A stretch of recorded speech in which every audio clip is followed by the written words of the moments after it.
This story happened when I was driving back home from a friend's house.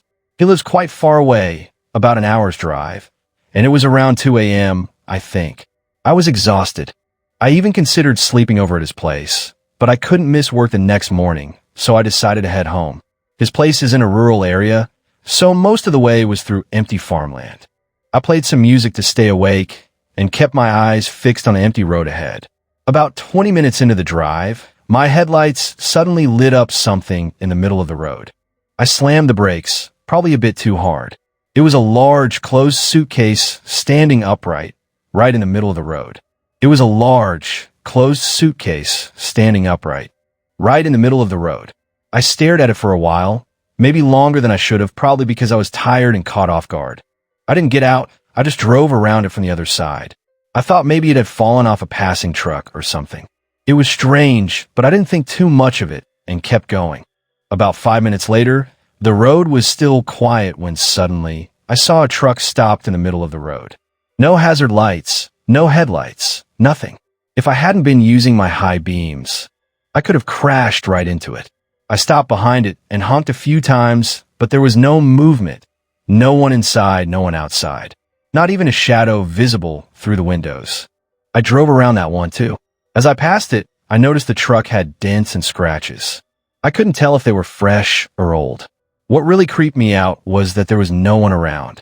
Nothing but farmland all around. Why would someone leave a truck here and vanish? I started feeling a bit anxious, but I kept driving. A few minutes later, I had to stop again. This time, there was a man standing in the road, facing my direction, waving for me to stop. He looked to be in his 40s, disheveled, with messy hair, an injured hand, and a tired expression.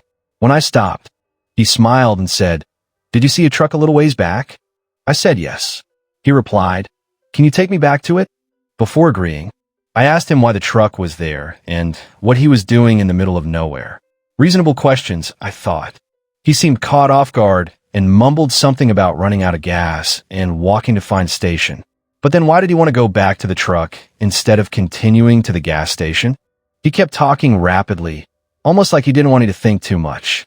As I glanced into the rearview mirror, I noticed something between the crops on the side of the road, what looked like a small car half buried in the field. One of its rear lights was reflecting my car's light. That's when I realized something was seriously wrong. I quickly rolled up the window. The man's face changed. His smile vanished. His eyes widened, and he started yelling and banging on the window. I sped off immediately and called the police. They later told me the truck had disappeared by the time they got there, but the small car in the field was still there. And what they found inside was even more horrifying than I'd imagined. The car belonged to someone else. The driver had been murdered, not from a crash, but likely from whoever was riding with him. Most likely, the same man who tried to get in my car. The police believe the suitcase and the truck were traps to get someone to stop, just like I did. To this day, that man's identity remains unknown. Story 2. The Pizza Delivery Trap. My name is Jack, and this happened when I was 16. I had been working at a pizza place for about 6 months and had saved enough money to buy a small, cheap car. I hated not being able to drive, and I really wanted to do delivery instead of working inside the shop. It was a normal weekday night. I came in after school at 5 p.m., and my shift lasted until 10:30. It was busy for the first few hours, but around 9 p.m., it got quiet. That's when an online order came in, 2 medium pizzas. I took the order and headed out.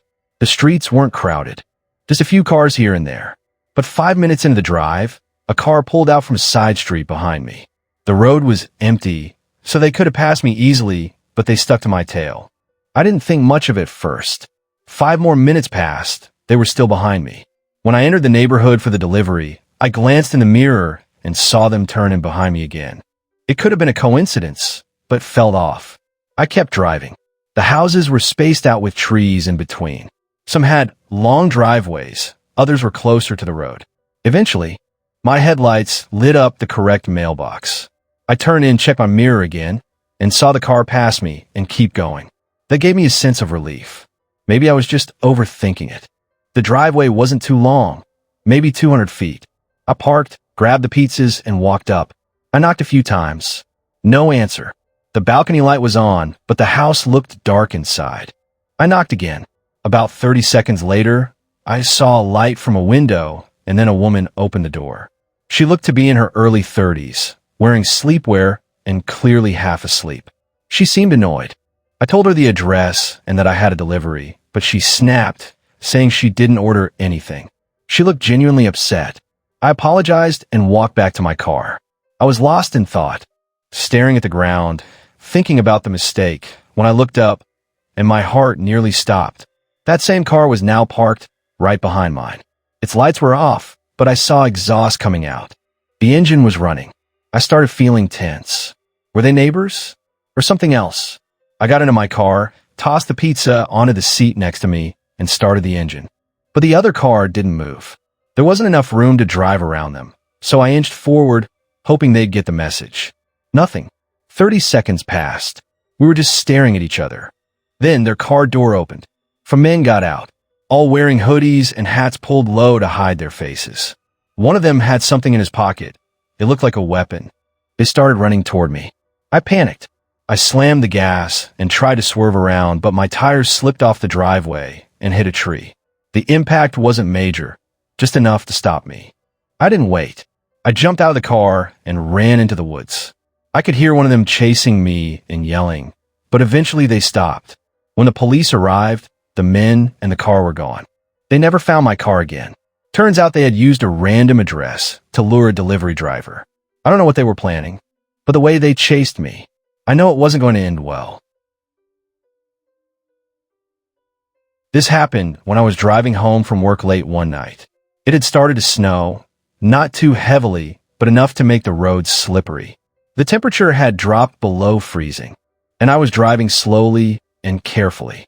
It must have been around 1 or 2 a.m., and the streets were completely empty. I reached an intersection and stopped at a red light.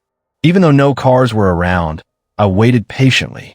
I was thinking about how much I just wanted to sleep when I suddenly heard a knock on my passenger side window. I jumped out of my seat, completely startled. There was a woman standing there. I had no idea where she came from. She looked to be in her late 20s, pale and shivering from the cold. I cracked the window, and she quickly apologized, saying she didn't mean to scare me.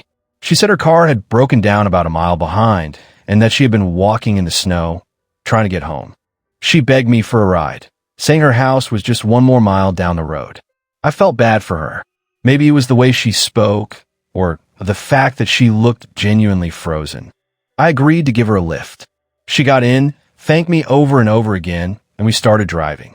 After a few minutes, she asked me to take a right turn into a neighborhood.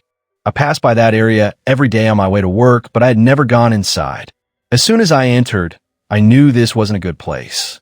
The homes were tiny, run down, almost like old mobile homes, all lined up closely together. We hadn't gone far when the snow on the road got worse. My car started struggling, so I slowed down and eventually stopped. I asked her if she could get out here, but her expression suddenly changed. She looked angry.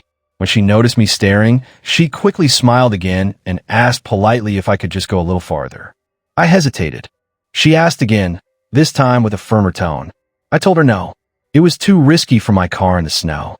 She stayed quiet for a moment, then opened the door and stepped out without saying much.